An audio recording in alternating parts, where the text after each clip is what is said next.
You are interested in the unknown, the mysterious, the unexplainable. That is why you are here.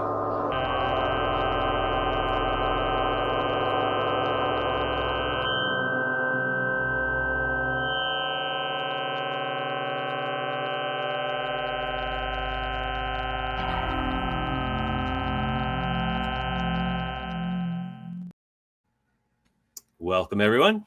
Code RAD is back and taking over the world. First, take care of some business. I'd like to show everyone my comic book. It's called Interplanet #1.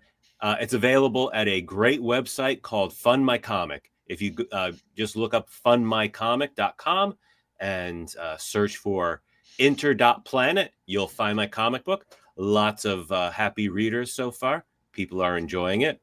And coming up next from RAD Publishing is Tales of Conspiracy and Madness, a collection of my short stories. Not available yet, but hopefully soon. It's in the pipeline. Just getting some technical issues ironed out with the publisher. So if a big science fiction space epic sounds like it would be entertaining to you, so with fantastic artwork you can see on the background and on the cover there, give a look at Interplanet #1 at Fund My Comic, available now. All right, with me today as usual is Jim. Hello everybody. Hello. Well, Jim, great to see you again. Good to see you too. Good to see everybody. Well, sort of. And I can vouch that I am one of the happy readers of Interplanetary #1. So it's very, very good. I highly recommend it. So yeah, definitely order yourself a copy now. And nice change of pace, like from the mainstream comics. I think independents are seen to be like getting more and more popular, gaining traction, popularity. Because I think maybe people are getting tired of Marvel and DC, and so it's kind of a nice alternative to have if you're getting tired of those. Thank you for the kind words. Yeah, I don't think there's a lot of comic books like this out there. It's the first chapter of a big space epic. So if that sounds like something you might enjoy, you can just go over to Fund My Comic, look it up, and you can look over some of the artwork and plot synopsis for free. Yes, indeed. So the topic for tonight's Code RAD episode was dreamed up by Jim. So I'll let him take it over. Yes, indeed. I thought we can do, this was a lot of fun, is to cover 70s kid shows. I said that's what the ones I've picked out are 70s kid shows. But yeah, these are 3 shows that are very near and dear to me that I grew up watching. I'm sure maybe some of you, including Jason, I think at least remember 2 out of 3 shows that I picked. But I guess without further ado, let's start with the first one. Just bear with me a minute.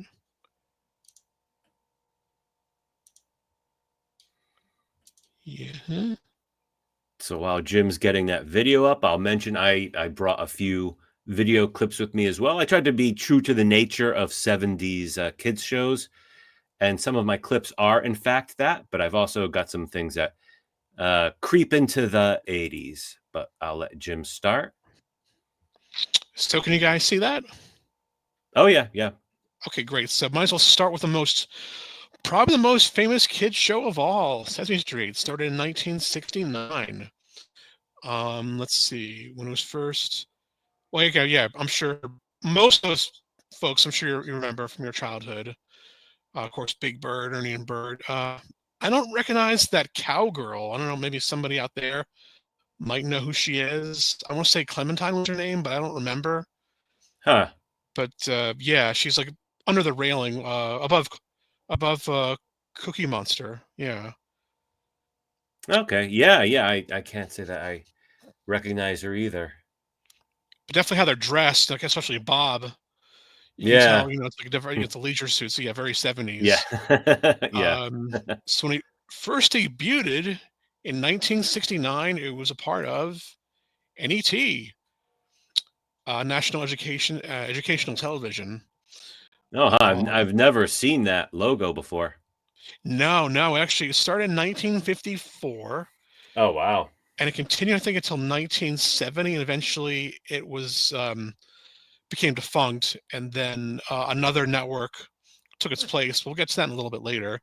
Okay. But one of the big reasons the show's success was this guy. This is Jim Henson. Um, Jim, as a kid, he always loved television and wanted to always be part of TV. So he would watch shows or watch people like Edgar Bergen, a very Mm. upper-class ventriloquist. Yeah. And also, I don't know much about this show. Maybe somebody out there does, but it ran in the 40s and it would continue on in the 50s. It was a show called Kukla Fran Ali, and this also is another big influence on Jim Henson's career. Oh, okay, sure. Yeah, I've heard of it. Uh, Don't know if I've ever watched it at all. no, I definitely haven't. No. Huh. So let's see. So one of the characters he created when he first started, getting into puppets that he would call his puppets, he would call Muppets. I think he had that trademarked. He had this Yeah. character in mind that Mm. really didn't really have a body. It was just a face. Basically, it was just three strings. Mm. String here, a string here, a string here. Basically, he had strings that were pulled by more strings. So you can see there he is pulling at these strings that are making the mouth and the eyes move. And this character eventually would turn up on Sesame Street, as we're going to see.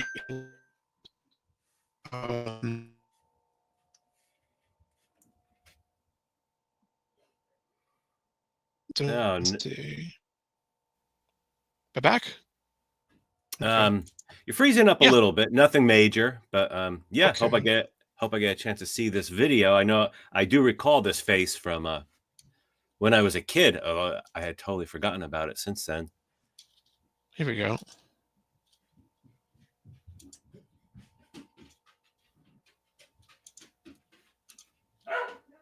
Okay, yeah, it's coming up. Let's see. I think I have to click something.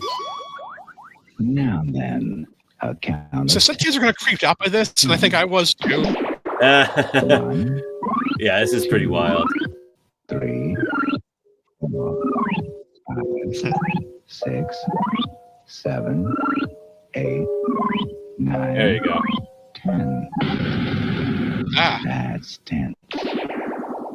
Once again, let's count to 10. 1, 2, 3, 4, 5, 6, 7, 8, 9, 10. Maybe it didn't really work as well as they thought, as they originally thought back Try then. to count how many dots go by. I don't know. I think it's pretty awesome. 1, No, I like it for nostalgia. I like it. Yeah. 3, 4, 3, 4, 5, 6, 7, 8, 9. I think what they're doing here was something called scanimation, yeah. 1, Okay. I knew back then. Probably 1972, probably. Yeah. 5, 6, 7, 8, 9, 10.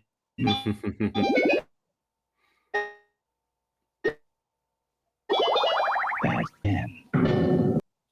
So yeah, pretty. Let's see. Here's another one that maybe didn't hold up as well, but I Kind of can't quite remind figure me it out. of opening credits of the first 10 years or so of Doctor Who.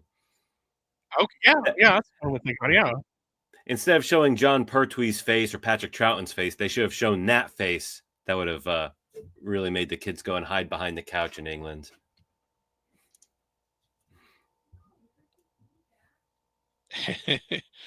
Well, speaking of hiding behind stuff, let's see. Hold on a second. Okay, I'm going to share the screen again.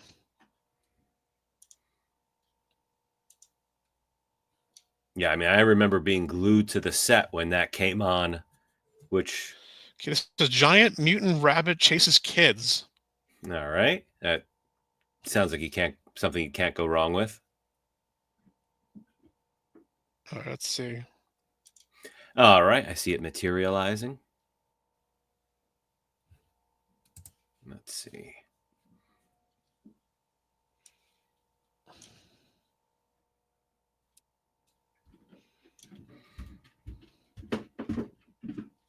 This one's not ringing any bells for me so far. I don't recall ever seeing this one. They're running. We don't know what they're running from, but they're running. Oh, wow. Ah. Yeah, it's kind of scary.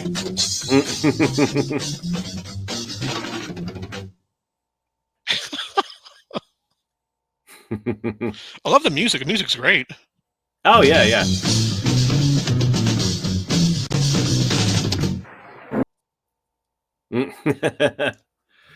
Yeah, Sesame So thoughts on Street that and one? I would say, yeah, Electric Factory also had some good music. Yeah, I mean, that was very interesting depictions of children and mutant rabbits. And Jim has left the building. I wonder if I should just continue. Instead of pausing, maybe I will just continue. As I was telling Jim before, I did include some 70s kids shows, but I also expanded a bit and went into the 80s. A lot of people watching this, I have a feeling, will be familiar with Uncle Floyd.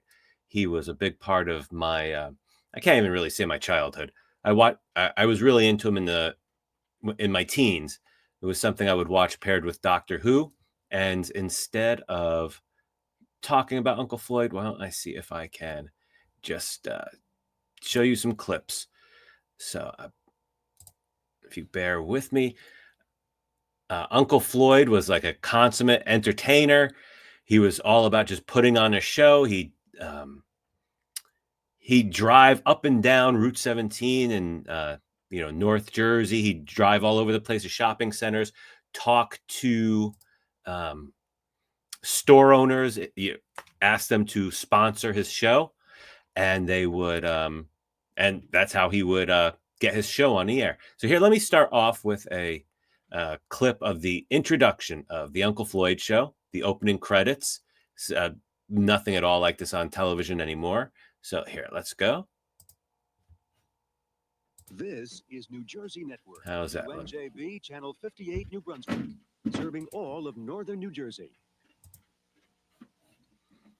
A reminder, the Uncle Floyd Show is made possible in part by Wild West City at Route 206 in Netcong, New Jersey.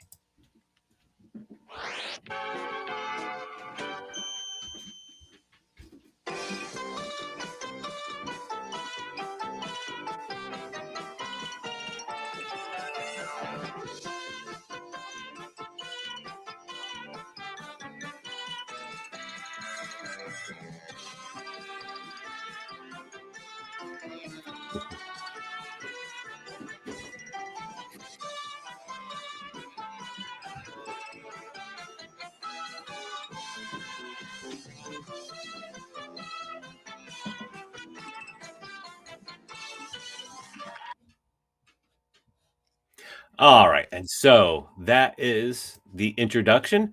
I'd love to know where that was filmed. I watched this at home in Clifton, New Jersey. Wherever they filmed that introduction sequence could not have been too far from Clifton. And Uncle Floyd had a long-standing relationship with Wild West City. I wish I had thought to find a clip of him singing about Wild West City, which was just well known to any Uncle Floyd fan. He'd sit at the piano and play a song about Wild West City, which still exists. So let me know if we could have a Code Rad field trip to Wild West City, as it said in that clip, in Netcong, New Jersey. Amazing that still exists. I remember once I saw a sign for it for sale in an antique store in Albuquerque, New Mexico. I was too poor to buy it, and my apartment was too small to do anything with it. But that would have been great. And how A sign for Wild West City in New Jersey turned up in Albuquerque, New Mexico. I'll never know. But then again, I'm from New Jersey and I turned up in Albuquerque, New Mexico. And Jim is really gone, huh? So I'm going to now show a clip from the Uncle Floyd show to give you an idea of the humor. Just give me a moment. Look.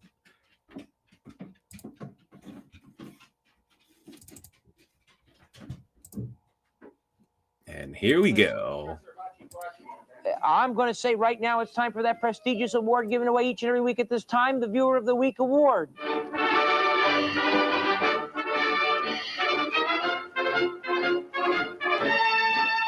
Dear Uncle Floyd, I think I should be Viewer of the Week because I named my dog Muggsy. It's so silly. The height of 1980s humor, this is what happens. Silly String. People like Muggsy are on my show. Waste more money, go ahead. Dear Uncle Floyd, I paid for this, now cut it out. Dear Uncle nice classic. Viewer of the Week because I named my dog Muggsy. I named my dog Muggsy after the Muggsy on your show. I am probably the only one in Yonkers who told everybody about your show. And that's including my brother.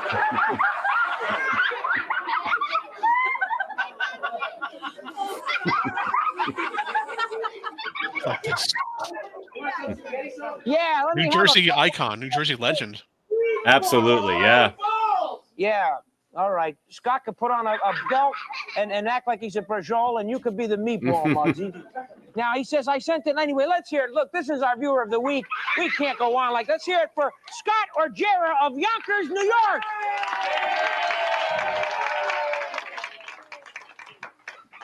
And we'll be right back. I promise.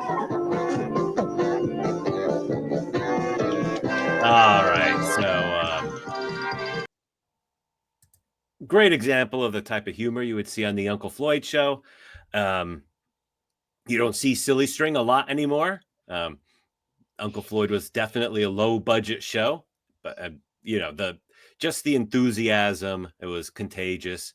Lots of native New Jerseyans were big fans of that, and as you could see, he had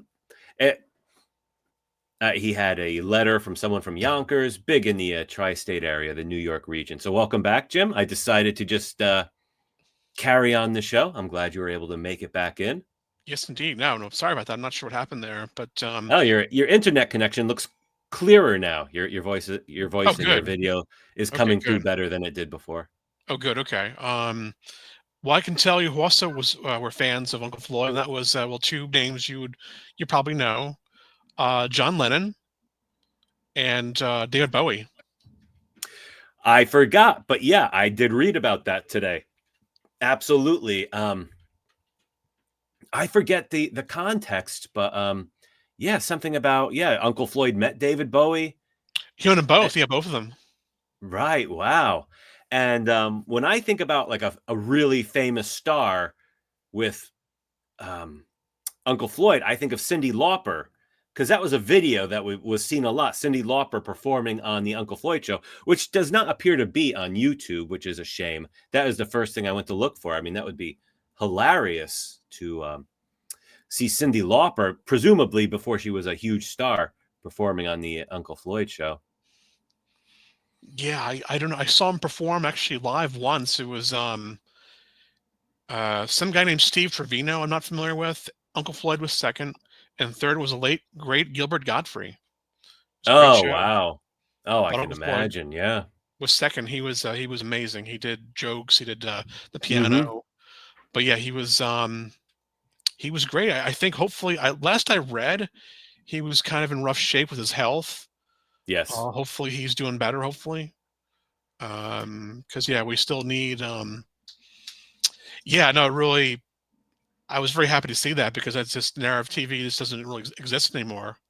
The kind of programming and the content. Yeah. Yeah, he's a breed of entertainer that is not around anymore. Nope. That type of show is gone. I was talking a little bit before about how he used to drive around New Jersey, go to like mom and pop stores, ask them to sponsor his show. But then, of course, the era that I got into his show, was when he was on the New Jersey network, which is Yes. a PBS station with no commercials. So he didn't have that pressure to find advertisers. But then I think after 3 seasons, PBS decided Uncle Floyd wasn't highbrow enough for PBS viewers and canceled him. It just, he was not, he just did not fit the profile of a PBS show. So that's the flip side of it. He didn't have to get commercials, but he just wasn't classy enough for PBS. Yeah, it's just a shame. Even though he probably got good ratings, but I think he was like the most popular show on oh the wow, New Jersey network. I'm just going off of memory, but I mean that was one of those shows. A lot of kids in high school watched it, and he's just a local legend. And I've noticed he does have a podcast. So even though that type of television doesn't exist anymore, I mean, we're now living in an era where any knucklehead can go on YouTube and start a show. So really? yeah, I think I heard about that. Yeah, it's like, I think I've heard that. Mm-hmm. I've So heard that once or twice. Yeah. So yeah, I mean, it sounds like Uncle Floyd's health issues will stop him from having a full-fledged show, but there is a lot of video out there. I think I even have an Uncle Floyd DVD. Oh, some nice. sort of collection of old clips, and there's always YouTube and all that. So I remember there was like the first time I saw Uncle Floyd was in 1985 on a show on Nickelodeon called Turkey wow. Television. And what they would do is they would show various sketches from around the world, like BBC and stuff from Norway, stuff from Australia. Every now and then they would show Uncle Floyd. They would show you probably remember Day in the Life of the Food. Oh, Where, sure, that was a hilarious sketch. Yeah, love that one. Cracking nuts, and you're like, just like just. But Yeah. I do remember they were advertising on when he went off New Jersey Network. He went to a network called CTN. And he was on there. I remember they would advertise the Uncle Floyd VHS tape, and it would start out saying, "Ho ho ho, kids! This is Santa Claus. I'm not going to be able to deliver any presents this year because the ozone depletion melted the North Pole." and it was an 800 or 900 number you would call, order the number, order the tape. Yeah. Right. Yeah. Back in those days when it was all. Yeah, the 1-800 numbers or 1-900 numbers to call in. Have your credit card ready. Yes, so many of those. Yeah, and then the processing and everything. It would take like a month to show up. If you were lucky. Maybe longer. Yeah. Yeah. Way before Amazon, kids. Way before Amazon. Yeah. So, do you have any other clips or? I do. I just don't want to. Well, I can try another one. I can try. Well, why don't I show my next clip, and while that's playing, try to get yours uploaded and ready to go. All right, here's a show I mentioned to you. It took me about 5 seconds of Googling to find it, and technically it wasn't Google. I think I used Bing, artificial intelligence. Forget what that's called, but it found it for me on the first try. Oh wow! So I'm curious to know if this show is as odd as I remember it to be. And by odd, I mean just not well known. The name, as a kid, I just assumed everyone was watching Wonderama. Oh yeah. But as I'm older, I don't know. Was it a widely watched show? Was it just kind of the New York area? Was it? Not really. Yeah, it was more, I guess, kind of like the Hot Fudge show. It was more of like a regional thing. But I remember seeing it. So I think I used to get WPIX. Was it on PIX or was it somewhere else? Yeah, I think it was PIX. Okay, it most likely was, but it could have been WOR. Okay, yeah. What was 5? WNYC, I think. It could have been any of those, but yeah, it doesn't really matter. WNEW, maybe? I'm not sure. Yeah. All right, so here. Yeah. I found a clip that kind of gives the flavor of Wonderama. I watched this show on Saturday mornings and just wanted to be there so bad, wanted to be in that audience of screaming kids. So let's have a look at what it was like back in the 80s. I think this show straddled 70s and 80s, but you'll see. Let's see. All right.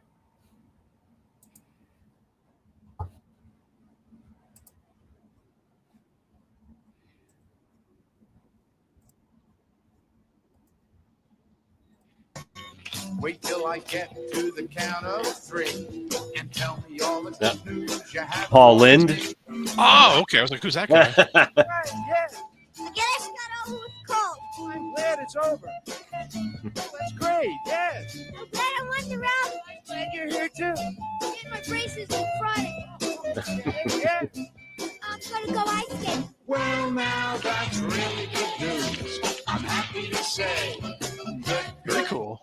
Hey, oh, have you heard any good news today? All right. So of course I wanted so bad to be on that show talking about my good news or whatever. I mean, I think I remember vividly Michael Jackson, the Jackson 5 being on this show. Oh, wow.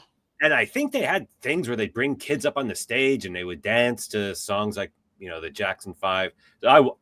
So yeah, this show was awesome to me. That just seemed like the greatest time a kid could possibly have, going into that studio and getting called up on the stage or being asked, what's your good news to share with everyone? That's very cool. And I remember the name. I remember seeing it once or twice, but that's the first time I actually saw the was that the opening? There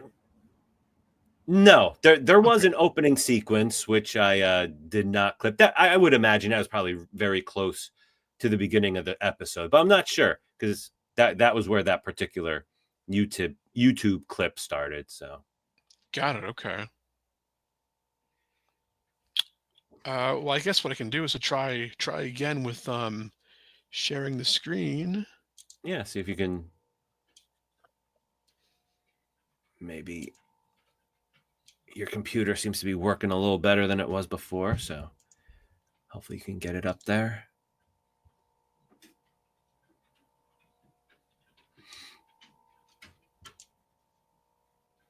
Not yet, though. No.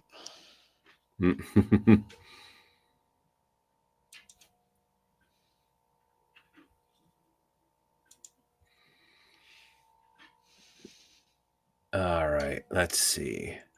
Well, while you're let's see.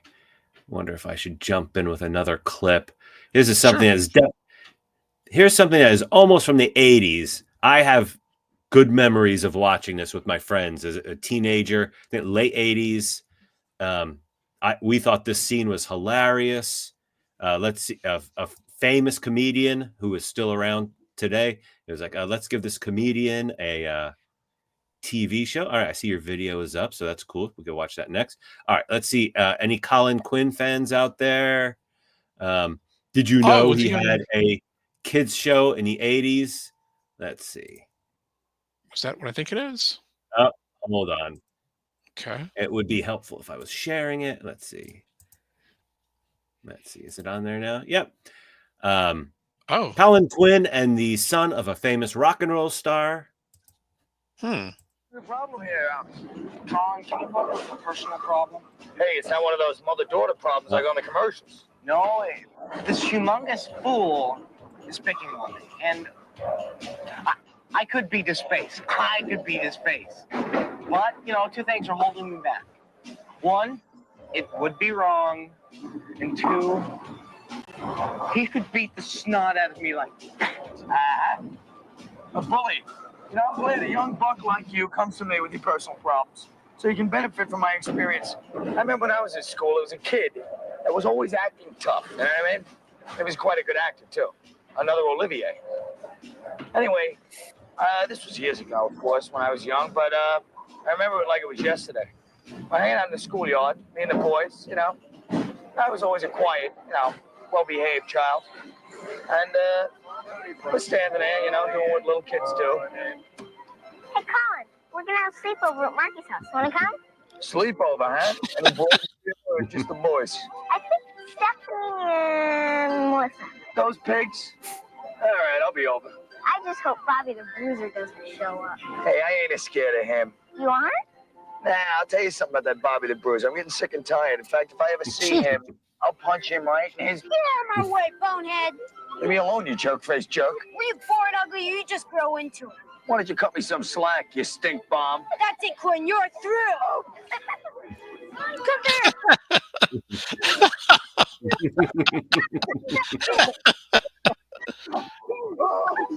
Ah, that's the sandbox.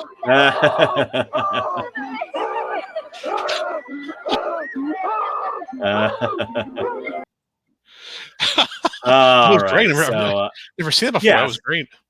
yeah. So, that was hilarious to teenagers. If I remember correctly, I think that was shown like in an hour block with the Martin Short show. What's the name of that Martin Short character? Ed Grimley. Okay. Ed Grimley had a Saturday morning cartoon, and if Yes, I'm he did. remembering correctly, it was shown back to back with Colin Quinn. So Colin Quinn was hilarious on Remote Control. Yep. He was great on Saturday Night Live. So Colin Quinn, he's still around. Big fan. Please don't hit us with a copyright strike. I know that clip was pretty long, but I feel like that was probably no one is too hung up on the copyright situation with Too Hip for TV. All right, so I see.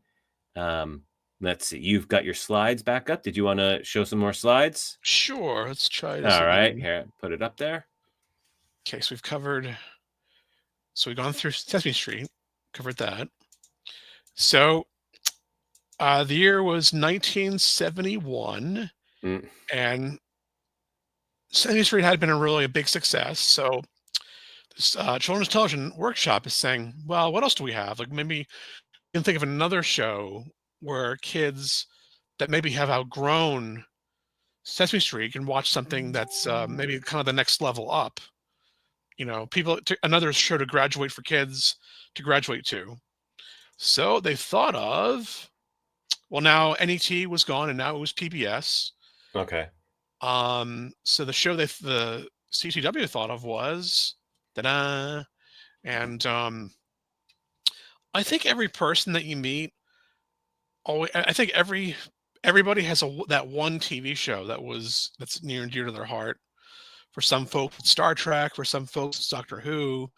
For some, it's The Simpsons. My friend Steve is a big fan of the show 77 Sunset Strip. But to me, it was this. And to this day, if I'm ever feeling kind of down, I'll still watch old clips.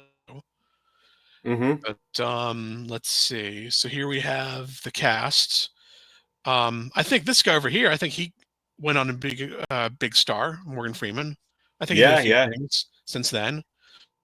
We have Rita Moreno, who was also a big star. Oh, okay, then, yeah.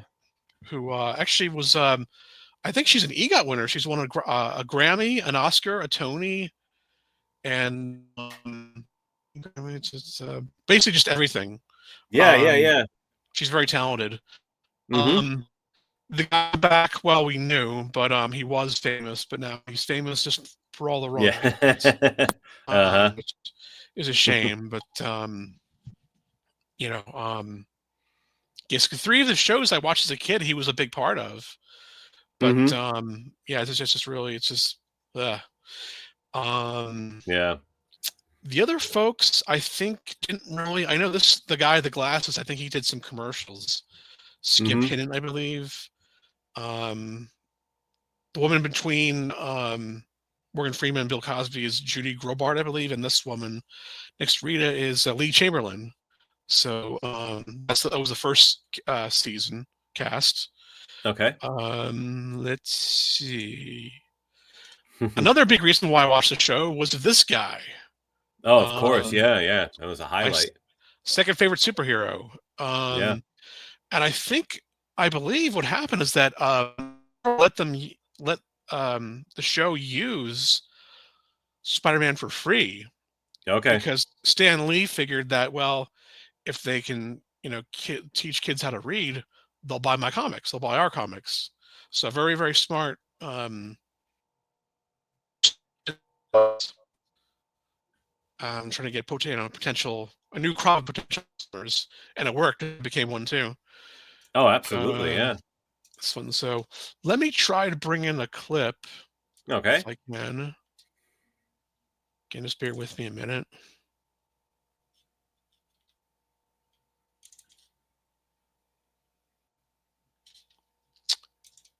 Maybe if you want to pause this, might be a bad idea. Let's see. All right, here. Let's see. I'm a little reluctant to pause it because that causes the intro video, and then I got to do editing and stuff like that. Let's see. The Electric worries. Factory. Yeah, I mean, the Spider-Man in this Electric Factory, he had those big web shooting bracelets on. Yep. Yes, indeed. Yeah, and he would just he would not talk. He would just have thought bubbles, thought balloons, right? Exactly. Yeah, they're trying to just teach kids how to read. So figure, okay, well, just we won't give him a voice. Just it is feel kind of weird though with him not saying anything. Yeah, no, it was odd, and yeah, probably contributed to my feeling of Spider-Man being kind of a spooky, creepy superhero. We've seen But this already. I love his costume here. I don't know why, for the last 20 years or so, all superhero costumes have to be very plastic and textured. It's possible to Yeah, make a definitely not back superhero. then. Yeah. Yeah, there are examples of superhero costumes just made with cloth, looking pretty pretty faithful to how they are in the comic books. I don't understand why they really insist on making every superhero uniform, every superhero costume nowadays plastic, textured. Yeah, sorry, just bear with me a minute. Trying to think if I can think of any more Uncle Floyd any more Uncle Floyd anecdotes. I'm sure I have many. Had a picture shown on Uncle Floyd once. There is a clip. I chose not to show it. But where he would show Please pictures see. kids sent in. But all right, so that's enough of me rambling. Let's see this video. So this is pretty 70s. It's kind of odd, but I still like it.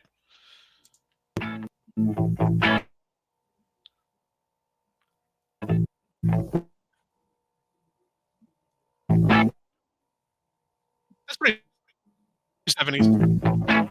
Oh, for sure. Yeah, yeah.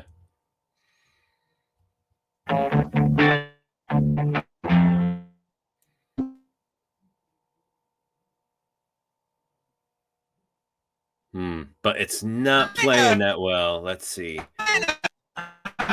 Okay. Diner! No. Diner! Diner! Didn't go through that well. No. Unfortunately, we just it played in fits and starts. Could hear it a little bit. The video was pretty much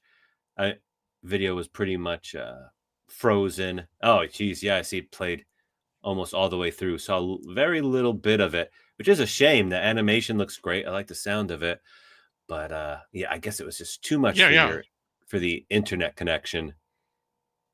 So let's see. Two guitarists compete over diner and dinner.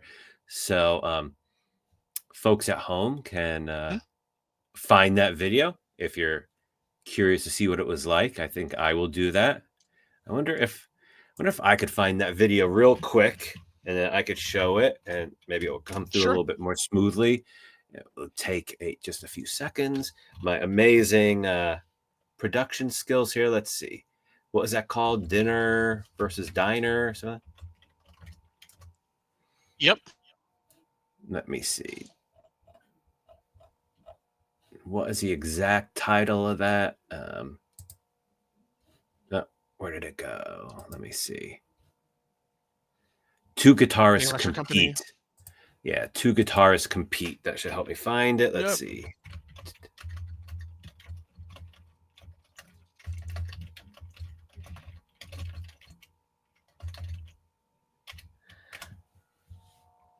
All right, let's see. Here it is. So let's share that.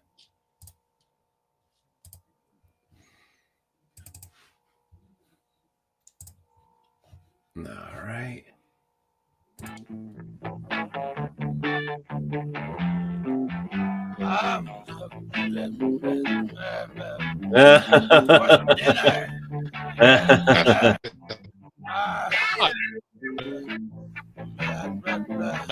Reverb.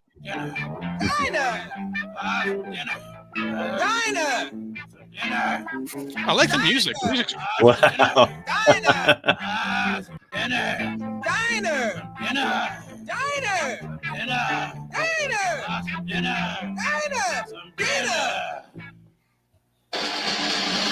All right. Wow. It's rare I see something like that I have no recollection of, but I'm pretty sure I never saw that one before in my life. No, Jim is frozen. Are you still there, Jim? Oh, there you are. Moving a little bit. yeah. Just everybody, it's some videos go smoothly and some I guess don't. Yeah, that one. But yeah, I'm glad we got a chance to see that one.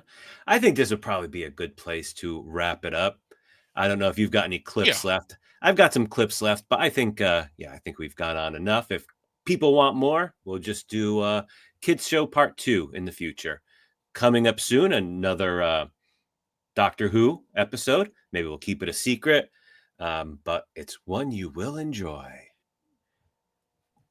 So thanks, Jim. This is very entertaining. It was a great idea for an episode. And thanks, everyone. Leave a comment. Let us know what you thought about that. Would you like to see Kids Show Part 2? Let us know. Take care, everybody. All right. Bye, everyone. Thanks, Jim. Take care. No problem.